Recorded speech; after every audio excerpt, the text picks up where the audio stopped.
Hey, West Hartford.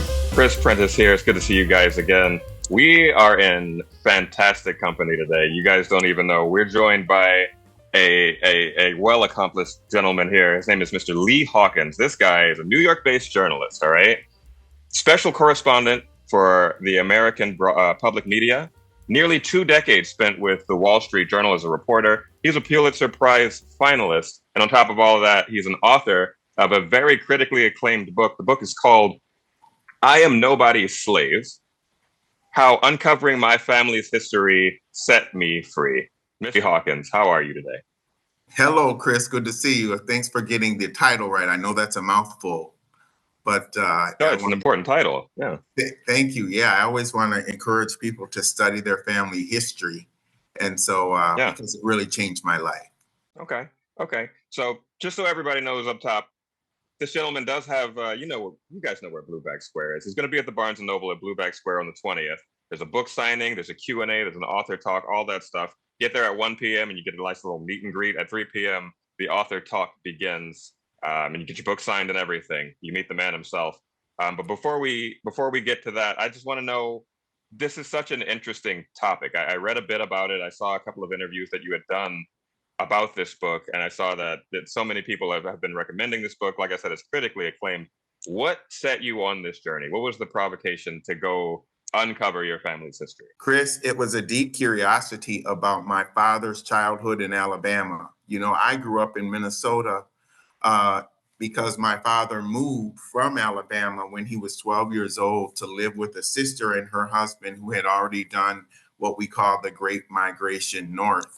And that was millions of African Americans throughout history made that move from Alabama, including probably about 150 of my family members come from a man named Dewey Pugh. Well, actually, some of his daughters moved here first, moved to Hartford first as a part of the Great Migration. And then Dewey moved there, who was my uncle. And, it's just an American story that was not even told to the people who experienced it. And what I mean by that is Alabama and Jim Crow, the system of apartheid was really explained to us as segregation, separate water fountains, Black people sitting on the bus, and that was supposed to be the worst of it. But when I was a kid growing up in Minnesota, sometimes my father would have nightmares. And I would ask him in the morning, dreaming about, and he would just say, Alabama, Alabama. But he would never tell me what happened in Alabama. And so when I became a journalist, I decided that it would be important for me to dig into my family history at some point. And when ancestry.com came out, it really opened up the door for me to do that. So I ended up spending about 10 years digging into my family history. And like a lot of people, I just wanted to know more about my roots and how my family's experience tied into American history. Yeah, that's really interesting. It's really interesting that you bring that up. I live in Connecticut now. I haven't always lived here. I moved up here about 10 years ago, a little over 10 years ago, a little over a decade ago. And I grew up down further south, down in the DC, Maryland area. And my family actually ended up in that area. They were from Georgia, South Carolina, Tennessee, that kind of area. They moved up during the migration that you mentioned. They stopped at right about the Mason-Dixon line is where they decided to plant that anchor. But for, just asking grandma and auntie and uncle and dad and whoever, like, why did we end up there? Like you say, there's a lot of, stuff happened kind of answers. Like, it's push it back to the side, push it back to the back of your mind. And maybe stuff did happen, but what exactly is that stuff? And then through digging through my own family, we have a similar kind of a history. Like, and I think it's interesting to dig into these things, because one of the things I noticed when I did move up here, and I don't begrudge anyone or fault anyone. It's just, their curiosity, a mixture of curiosity and unknowingness, unwillful ignorance. They would ask me, well, what's my family's lineage? And I would go, I don't know, really. Unless you do the digging that you've done, you don't really know if you come from a background such as that, where your history might have been erased. Your family's history might have been covered up. It might have been erased. It might have been pushed to the side and pushed to the back. But it doesn't mean that those scars just go away, right? It doesn't mean that the effects aren't felt, right? And so, like you're saying, your dad had those Yes. nightmares, and that piqued your curiosity, huh? Yeah, and you really have a good handle on this. I think that well, I know that there are 8 to 9 million survivors of Jim Crow apartheid who are living today, who have never been acknowledged as a group. And this book is really for them and for their children and their grandchildren to Mm, explore, but also for the greater nation, people of all races to understand this piece of American history. And I think one of the reasons this book is acclaimed critically is because it is a story of one Black family going through the generations, but it doesn't read like a history book. It reads like a novel, and by the time yeah, you're done, you have a very good understanding of of what our ancestors and elders lived through that touched them in such a tender place that they couldn't even discuss it. And we also begin to understand that it's not an all dark story, that there were yeah, many people who went through slavery and Jim Crow who actually fought back. There were many people who mm, went through who were on the other side of slavery and Jim Crow who actually were our allies and marched and fought with yeah. us. Um, This is true. and there were also very complex relationships on the inside of particularly slavery. As you'll see in my book, there's one part of it where I actually took a DNA test and found out that I was 20% from Wales, and the rest of my lineage is from Yeah, Africa and from West Africa. And so I was able to contact the cousins who are white, who were on the other side of slavery, and they opened up about 400 years of family history on their side, and we studied together. And so I was very wow.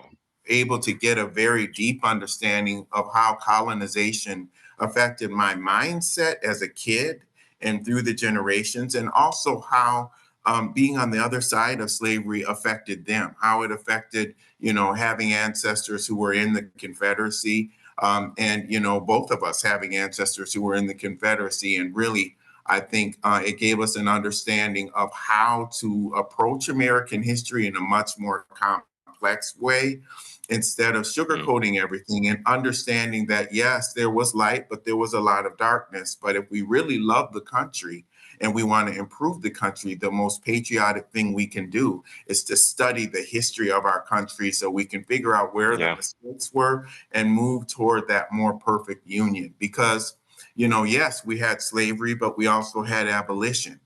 Yes, we had Jim Crow, but we also had the passage of the Civil Rights Act of 1964. yeah. And by the way, there wasn't a Black person in the Senate or the Congress at the time. And we Right. had a good old boy from Texas as the president. And we were able to get that done as a nation to move ourselves forward. So the question that I have, Chris, is could we do something that important today? Do we have a dialogue? Are we open to critical thinking about our country's history? I don't think we are. I think we're very polarized and divided right now. And what Mm, this book seeks to do is to educate people so that people will start to understand that we are all invested in our country's history, and a story of a Black descendant of Jim Crow, Alabama, is important. And I'll just say this last thing. There are a lot of people out there who grew up, I grew up in the 1980s, and any time before the 1980s and before, the discipline was handled primarily with a belt. There were many people who went through yeah. that of all races and Hey. backgrounds. And what this book does is it explains where it came from. It gives you an understanding of how Mm, okay. England and the United States, and how that practice was really brought here. And there were many people who went through that. And when I'm on the road, I'm able to talk to people who have dealt with that in their life, that who are trying to still get over the fact that that happened to them as children and to work things out with their families. And I've also discovered that 17 states still use corporal punishment in schools. Really? Yes, and they're primarily the states where slavery was prevalent. And so this book really encourages people to sort of lean into and open up conversations in their family, to understand that when these things happen, it wasn't always because their parents didn't love them, but it was, and I'm not excusing it in any way, but I'm just explaining the historical context that this Yeah. violence is inextricably tied to the American story, and we want to look at the ways that if we want to modernize and evolve, we have to look at the origins of our country and understand how that plays into the violence that we see today, whether that be mass shootings, whether that be corporal punishment in schools, the homicide crisis that we're dealing with. And opening up history is the key to resolving so much. Yeah, I mean, honestly, if you forget where you came from, you won't know where you're going, right? That's the crux of it, really. Like you got to know your history to have a good trajectory for where you're trying to aim for in the future. Yeah, I mean, I think about that often. I think about the theory of evolution. Theory of evolution says that nothing in nature exists without a purpose, without a point, right? And many creatures in nature, after they've passed their childbearing years, their ability to produce offspring, it's pretty much the end of their lives. Many creatures die right at that point. They have the babies and it's over, right? Mm. Humans aren't like that. Humans live long beyond their ability to create another generation of humans, their ability to pass on their genetic material. But according to the theory of evolution, there must be a reason for that. And I believe personally that that reason is for us to pass down the generational knowledge. It's for us to pass Yeah. down the history so that the next generation knows what's going on. You can learn so much from a grandma, from a grandpa who already has been through it and been through something that maybe history is kind of cyclical, right? Like if they've been through it before, maybe you might see it coming in the future and take a different path. So I truly believe you're onto something here with this uncovering history. We are kind of a polarized nation at the moment, and I feel like if we all had a more well-rounded understanding of where we came from, we might be able to move forward a little better together. Honestly, What an so astute, I respect. what an astute Thank you. observation. I mean, look. I mean, and you mentioned grandparents. You know, outside of just the Jim Crow apartheid experience, there are grandparents in this country who, you know, who lived through the Holocaust. There are grandparents in this country who lived through Armenian genocide or who were affected by it, who were affected by Japanese incarceration. There was a lot of discrimination against Italians and Irish families, Jewish families in real estate. And now, even today, we are going to be the grandparents who are having to explain to our children what happened in Israel and what happened in Gaza. Yeah, Is going to yeah, affect children on both sides of that conflict for generations to come. And I think it is important for families, for whatever they've been through, whether that is a governmentally imposed atrocity or something as simply as losing your parents when you were young. You know, my grandparents, for instance, both of them had their fathers murdered in Alabama when they were 5 and 9 years old. My father's father was murdered as well. And nobody, my grandparents didn't tell my father that their parents, their fathers were murdered when they were kids, and my father didn't tell me until I did this book that his father was murdered mm, as well. And you know, I loved my father, and my father had a tremendous amount, a profound amount of love for me. But in order, just to reinforce what you said, for us to really understand our families' place in history, and not just what happened to us, but the fact that we survived, and not only survived but yeah, thrived as Black yeah, Americans, is critical to being able to give future generations the kind of life and liberty and happiness that previous generations didn't get. And that's okay. Have you ever heard people say, Chris, oh, I'm so worried that my kids aren't going to have the struggles that I had, and they're not going to be tough. I want my kids to be tough. And, yeah, you yeah, know, a lot of that is survivor's guilt, and feeling like somehow we need to duplicate these difficult experiences that we had for our children. And I think that you mentioned evolution.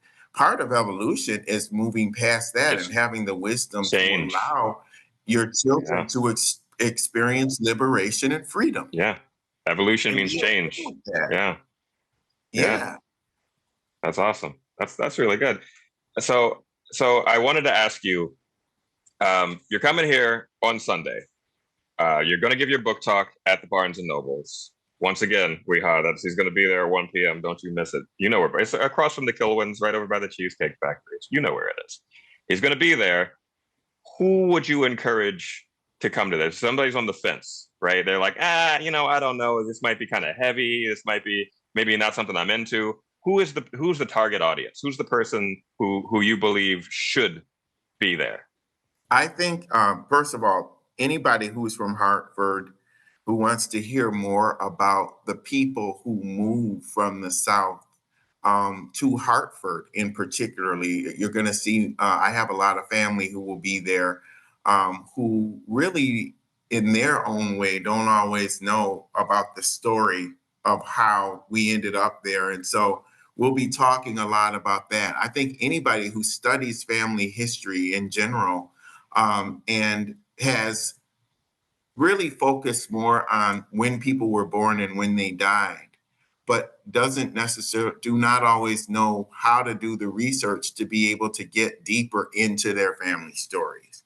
And not only to get into their family stories, but to engage the whole family. Because usually, Chris, there's that guy or gal at the family reunion who just won't shut up about the family history, and nobody cares except for those nerdy genealogy buffs.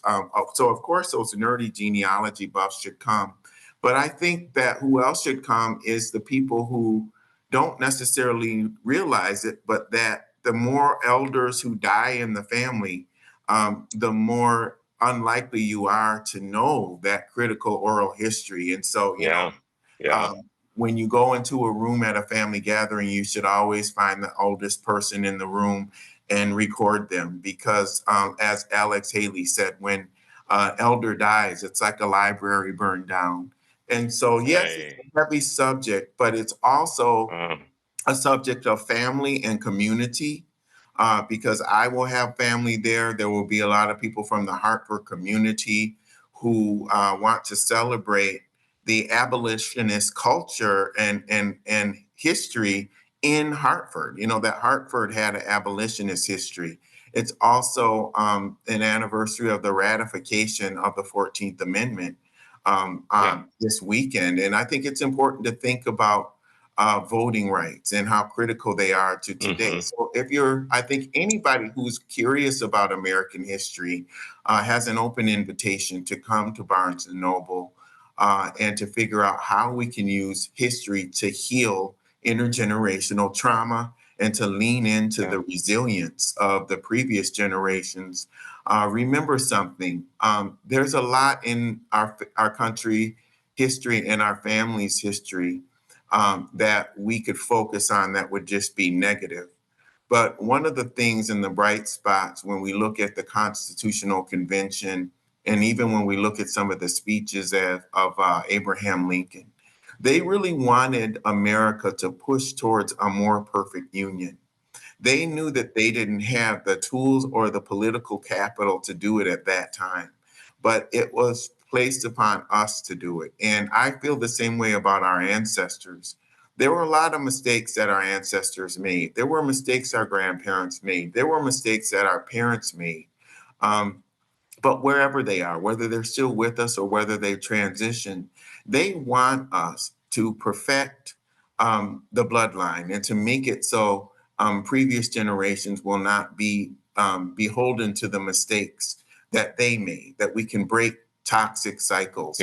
The only way to do that is through family history. And so anybody with that mindset, anybody who's a cycle breaker should come today and should, meet me and hopefully read my book because, I think there's a reason it's critically acclaimed. And I'm very, very, very grateful to you for the opportunity to be on your air today, but also to come to the Hartford community. I reached out to Hartford because I knew that this story was so central to Hartford and very important. And so my Uncle Dewey, my cousin Fair Reed Pugh, who passed away a few years ago, these are people who were great Americans. They were the Rosa Parks. They were our Martin Mm, Luther Kings.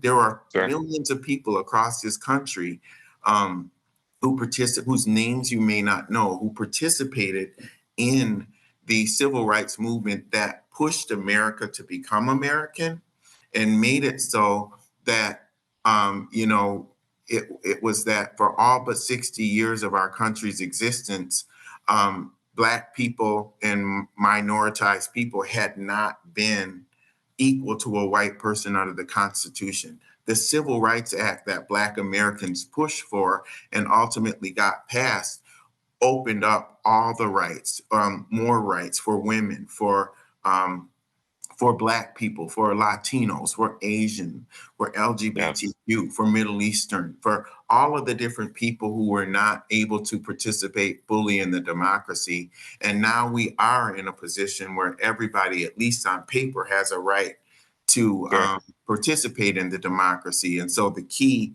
is that we want to dig deeper into that and to celebrate the aspects of it that make it so no matter what's happening in the political climate, wherever you stand partisan in terms of partisanship, nobody can hijack our democracy if we, have this kind of critical thinking approach to it. And we have to hold each other accountable and show love, but also be very truthful about our history to get there. And that's the ultimate love for our country, and being truthful Yeah. about the history of our family shows the ultimate love to our families and to the ancestors. So I'm very excited to come to Hartford Sunday, July 20th at 1 p.m. at Barnes and Noble. And I'm going to be signing books. I'm going to be talking to people. And I can't wait to get some of those tight hugs from family members who Yeah. live in Hartford.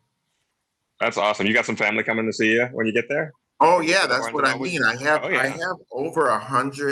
have over 100 family members in Hartford, and I hadn't even been there until about I started doing this work. So about 5 years ago, I started getting Hmm. invited to a July barbecue that my family would There have. you go. And I got to I love meet it. all of these people, and we exchanged stories about history. And so now they're my family. Your family. Yeah. they're not distant extended family, but they are family who I talk to, several times a year. And that's what I mean about the power of studying your family history and going and getting the Yeah. DNA kit. It's connected me to family members all over the country.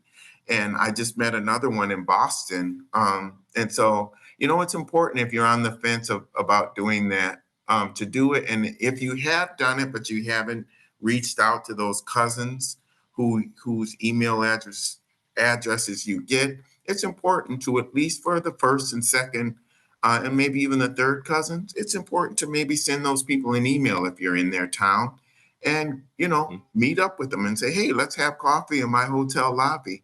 And it's really Yeah. just a beautiful experience for me. And I'm so grateful. That is, yeah, that is a beautiful thing. That is a beautiful thing. Through this endeavor to learn more about your family has grown, right? The family you never knew you had, that's really awesome. That's a Yes. really beautiful thing. That's a really beautiful thing. I see you dug through 400 years of history, intertwined black and white ancestry. It's land theft. Did you show how murder and Jim Crow and apartheid echo through modern history?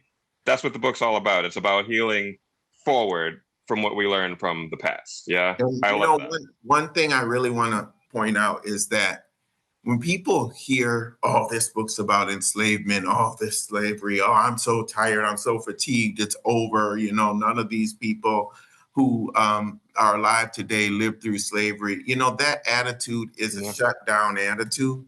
And it's kind of like yeah, the same attitude that people have in their families when they talk about divorces or things that, not to yeah. trivialize that, but traumas in families that people would rather just push down and continue to carry forward.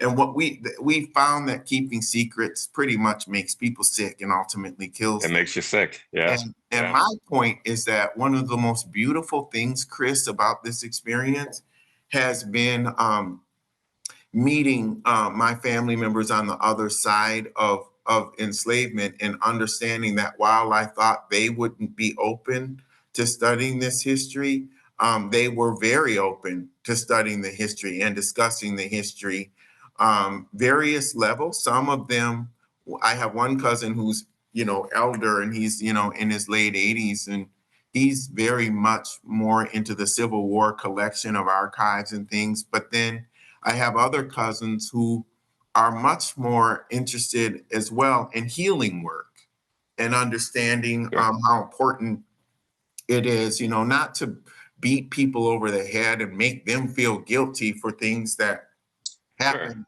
that they had nothing to do with, because we can't control the past. But it's more about shaping our present and providing a better platform for the future for our For families. the And future. I could tell you that some of the people in my family who happen to be white, who I've met through genealogy, they are family. Yeah. Okay. There's Yeah. love between us. And not that we tried to force it, but just through getting to know each other, Hmm. we've had a much more organic experience that has made it feel like family, and it very much is family. And so um, I think that that's part of it too.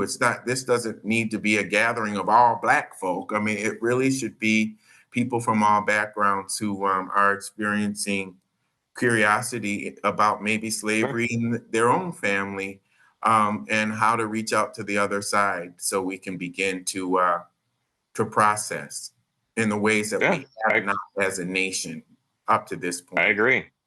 I agree. Black history is American history, right? I mean, we're all one nation, you know.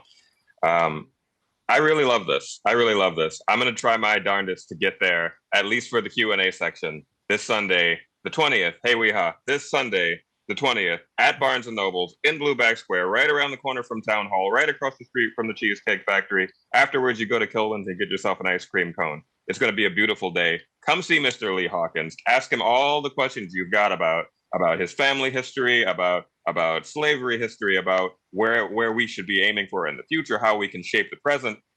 Q&As, book signings, all that good stuff. Come down to the Barnes & Nobles. You'll see this gentleman. We can't wait to see you there, Weha.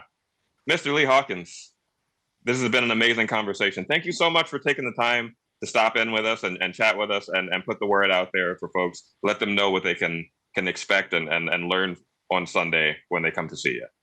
Thank you, Brother Chris. And thank you, Jennifer, as Absolutely. well. I appreciate all of you having me on your show. Thank you. God bless you all. God bless you too. Hey, Weha, hit that subscribe button. You're watching us on YouTube right now. You hit that subscribe button and you're privy to all this good stuff like just like this. You didn't know we were going to have Lee Hawkins on here today, and now you get to see it. Hit that subscribe button and you'll get more stuff like this in the future. We bring you the school plays, the school sports, the graduations, interviews with accomplished authors and whatnot. Join us here on WHCI on YouTube. You stay beautiful, and I'll see you at the next one. Have a good one, Weha.